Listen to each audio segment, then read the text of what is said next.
Thanks for tuning in to the Reset Podcast. Our hope is that this podcast would help you reset and refocus as you hear truth and wisdom from women in our community. It's time to reset. We are so thankful you're tuning in to the Reset Podcast. Today, we have the privilege of listening to Erin Cuccio. So welcome. Thank you so much for having me. I'm glad to be here. We're glad you're here. So I thought it would be a fun way to kind of get to know you with a rapid fire questions. Okay. So these are real easy. What is your favorite movie genre? Oh, goodness. I don't get to watch them often because I have 3 boys, but I would say just a good old-fashioned, like cheesy Hallmark Christmas movie. Yes. I know the plots are all the same, but, I don't get that kind of girly movie too often, so I like to have that every now and then. I love those. What is your favorite go-to lazy dinner? My boys love DIY pizza, and so I'll just grab like a pack of pita from the grocery store. Pepperoni pizza sauce were pretty simple. Might throw on a pineapple here or there, and just let them do their own, which they find so fun. And then it's quick and simple, but they love it. I love that. Do you have a hidden talent? I say that my hidden talent is organizing any kind of chaos. Anything that I see that seems out of order, I will shape that up real quick. So what are you doing this afternoon? We could start in the kitchen at my house. Yes. Okay, finish the sentence. Okay. The way to my heart is... The way to my heart is food that I didn't have to think about. Okay. It doesn't even have to be food that I enjoy necessarily, but I didn't think about it. I didn't plan it. It just shows up in front of me, and that is the kindest thing that anyone could do for me. I like that. I think that might be mine too. Okay, are you a morning person or a night owl?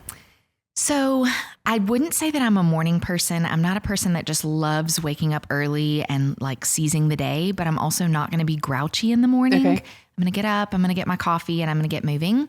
I also like to go to bed at night. So I don't know if I'm either one. I'm like a 1 p.m. owl. I get the most things done like right after lunch. I think I agree with that. I'm definitely not a morning person, but my husband wakes up talking. Oh.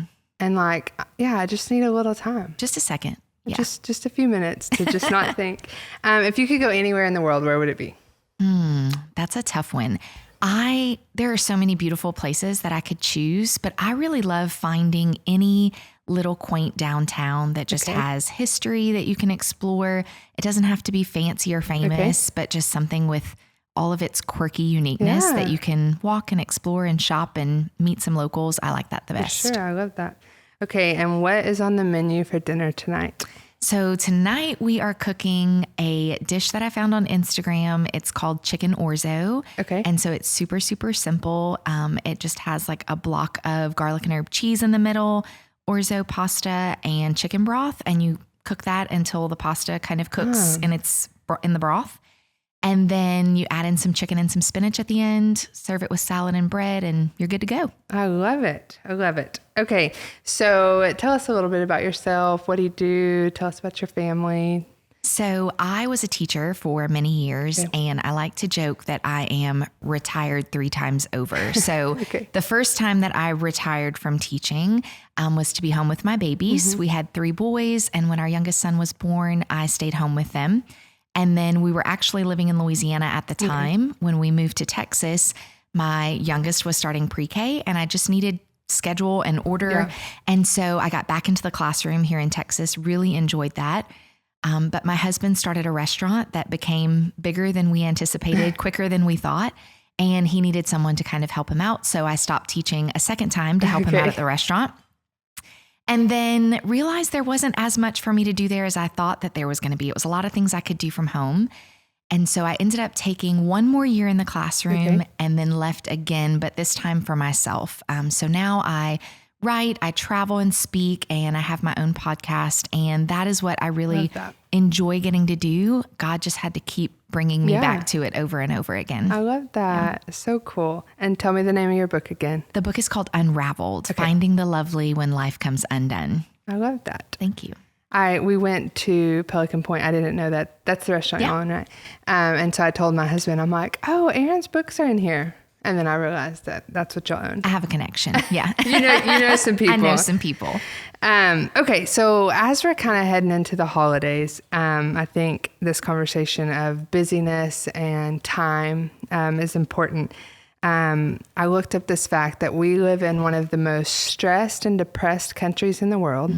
We have more money and things in a lot of places, but we are time poor. And we kind of wear a badge of honor if we're busy and we have all these things to do.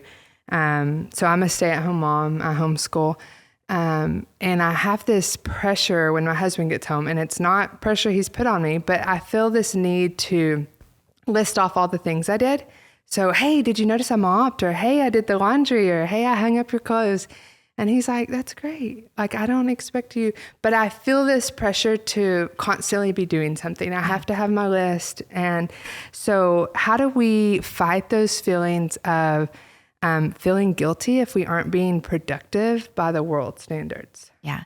This is one of my favorite things to talk about, because I think for years I spent my life as a people-pleasing performance addict, and I'm in constant recovery. I have not yet gotten over that. But I finally realized a few years ago, I guess, probably honestly during quarantine, when a lot of that pressure was taken off. We were all home. We all kind of just had the freedom to do what we wanted. And I realized how much more at peace I felt when that pressure for busyness wasn't there anymore. And so I really just began to take hold of this fact that time is our currency. You know, you mentioned that we're all time poor. And I think it's because we've been living in a society that expects us to go and go and go, but at what cost? And if it costs us our peace, then it's too expensive. And so I would just encourage people to really consider what is important to them and what brings not only themselves peace, but what brings their family peace. Because, you know, when we're fluttering around busy and crazy, our families are not getting the best of us. The atmosphere that we're creating is not one of peace. And I think that God desires our home to be a home of peace. Yeah. I really experienced this last year. My daughter started public school for kindergarten. And for the first 6 months, I felt like that. I felt like I rushed her out the door, tears, spankings because she was, misbehaving. We were running late. It was always a rush. Yeah. My son always missed his nap for pickup. And I said to my husband, why are we doing this? Yeah. And not that I have nothing against public school. This is not, and there will be a season probably where she goes back, but it was just too much. Right. And so we've taken a step back and we've started homeschooling. And I love the slower paced life because I thought she's in kindergarten. Yeah. I'm capable of teaching her that, but I'm at what cost? My son's never getting a nap. We're always flustered and just busy all the time. Right. And my kids aren't even old enough to be in all the sports and all the things, but still I felt like, what is the goal here? We're just constantly trying to add more to our plate, Yeah. I'm very much a people pleaser, but I kind of swing one way or the other. So I'm either all in, yes. Maybe why I'm here on the podcast, Stephanie Oliver. But I either say yes and feel super overwhelmed to everything, or I just say no because I'm burnout. Yeah. So how do we fight those feelings of guilt and say no gracefully? Well, there's two things I want to say to that, because I want to go a little bit back to what you were talking about that slower pace of life. And I think it's important for us, whether we have the ability to do that daily with our kids, and some people have that luxury and that privilege to homeschool, which I think is so incredibly important. But if we don't, if we're maybe in a 2-income household, or if we just choose for our kids to go to a traditional school, all of that is okay. But we have to keep in mind that we have to find a time to press pause somewhere. Taking a Sabbath or a day of rest, or even an evening of rest as a family, it's not just something that would be a cool idea, but it's actually a commandment that God gives us. And I think we're quick to say, I would never steal anything. I would never murder anyone. Right. But we will make rest the very last thing on our agenda. But in reality, it's one of God's commands. And so it's important for us to find those pockets of moments where we can pause and say, okay, this is for our family. This is time that we're going to just slow our pace and really reconnect with each other and with the Lord. I think that's really important. And then talking about how not to fill our plate with so many things, I began the practice of looking at what is a necessary yes. I'm just like you. I will either say yes to everything, or I'll just find myself saying no to so many things that I'm thinking, wait, am I actually living out the calling that God has for me? Because I'm just saying no to everything. And so what I began to think about was, what is a necessary yes in my life?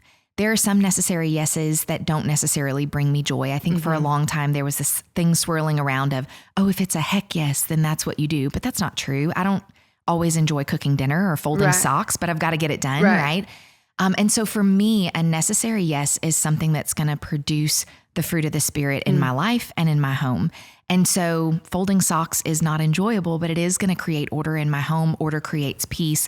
Peace creates joy. Yes. And so that is all different fruits of the Spirit that I think are so important. And then when we're looking at other things in our life, maybe it's self-control that needs to operate to not say yes to everything. Maybe we need to say yes to something because it's going to produce happiness or joy in our lives, that we need to exude the fruit of the Spirit that way. And so when I began weighing my decisions against what was going to produce fruit in my life, God's fruit, that really helped me to discern a little bit better what I should say yes to and what I could maybe say no to. Even some good things, sometimes we need to say no. Right. So how do we do that, like during the holidays? I really love Christmas, and I noticed, or Thanksgiving, all of the holidays, once I got married, I really began to dread the holidays. I am content being home, and I love to have the four of us together and just, whatever, watch a Hallmark movie or whatever it is, play games. So how do we protect our family during the holidays, especially with family, knowing when to say yes, when to say no? How much do we overcommit to where that we don't, run our family down, or you know what I'm saying? Yeah, for sure. I almost laughed because I knew where you were headed, and that I feel exactly the same way. I realized once I got married and once my kids got a little bit older, I don't enjoy the holidays at all. And it's my own fault. It's because we overcommit. It's because we try to put so much on ourselves, so much pressure to make things perfect, to please everyone, to go everywhere, to do everything. And I think it's important to kind of go back to that structure of a necessary yes and start within your innermost circle. So for my family, what is going to be best for the holidays? And that's my immediate family. And that gets sticky and difficult as you get older, right?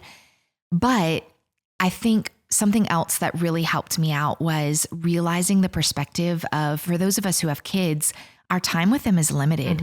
And so, my oldest is 14. I've got maybe 4 Christmases left that I'm guaranteed to have him in my home. Right. That kind of shifts what I want to do at the holidays when I think on that perspective. 4, 3, 2, 1 makes that time go by really quickly.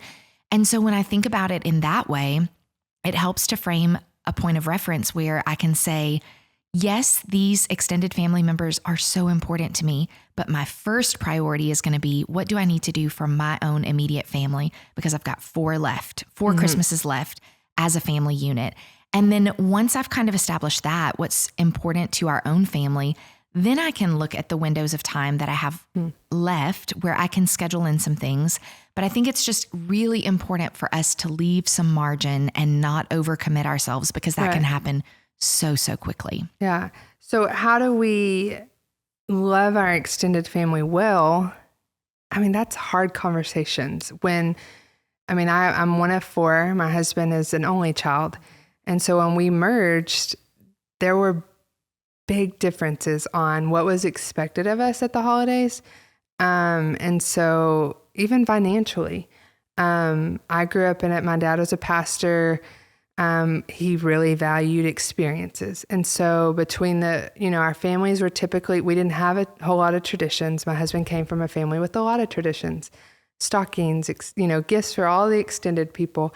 Financially, that was a burden, trying to figure out how do we please both of our families and honor our parents, but again, focusing on our individual family. How do we do that well? Yeah. I think there's no easy way around it. I think it's important for us to be rooted in truth. And the thing that we can root ourselves in is that the most important unit is our immediate family unit. And there again, we have to see what is important for this immediate family. And then sometimes we just have to say some hard no's, and that's difficult. But I think for those people in our lives that really truly love us, it may be hard at first to understand that the tradition that has held for 15 years is going to change. But those that really love us will understand, okay, they're doing what's best for their own kids, their own family. Will that mean that it's an easy conversation? Not necessarily. Does that mean that we may not hurt some feelings in the process? We may, but I think that we just have to stay rooted to what is true and what is most important. And that is serving our immediate family well first, and then going beyond that with what we can do to please those that are outside of those circles. Okay. I think that is so wise, and just, it's a hard conversation. I feel like we're almost 10 years in my marriage. Me and my siblings all got married the same year, which kind of helped because we kind of all like, hey, let's all decide we're going to rotate holidays or whatever. And then we added in all of our in-laws, Right. But it's hard at the holidays, money, church events, just not overcrowding your plate. Yeah. And so I think you had some great advice. Do you have anything else you want to add to this about just focusing on what's important during the holidays and not overcrowding your plate?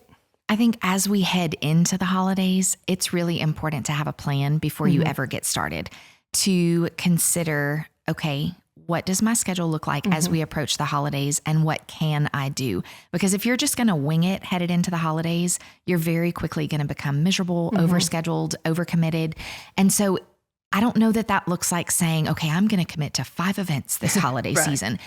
But to use wisdom and know, okay, this is how I'm going to make my decisions. And for every family, that looks different. Some people enjoy the hustle and bustle of the holidays. They enjoy visiting and stopping at 20 different people's homes, if that's, what their family likes.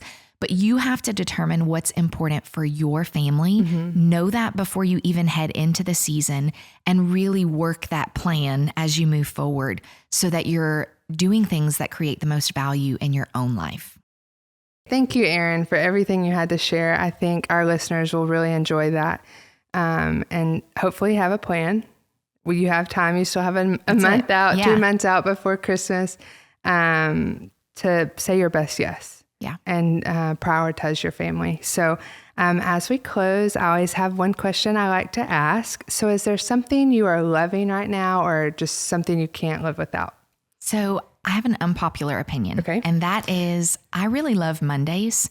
I enjoy like a fresh new start. I enjoy a new opportunity to just kick off the week and let it be what I want it to be. But taking that even a step further, I am just sort of fresh into a whole new decade. And I feel like it feels like one big giant Monday. And I really love that. It just feels like a new opportunity to make this life what I want it to be. And so I'm kind of excited about it. So do you have Sunday scaries at all when it comes to Monday? I don't generally, but like if I spend the day outside getting some work done or doing something like that, and then I'll come in a little later in the evening, then I think, oh gosh, I've got to get my stuff together before the week starts. But I still just really love the opportunity to start fresh in a new week and just kind of get moving in a positive direction. Whatever happened last week, we can let that go and start new. I love that. Well, thank you, Erin, for being here with us today. Thanks for having me. Thank you for tuning in to the Reset Podcast. I pray that you know that you are loved, valued, and beautiful. Don't forget to subscribe, like, and share this podcast. And next month, we will have someone very exciting on the podcast, so be sure to tune in. Thank you.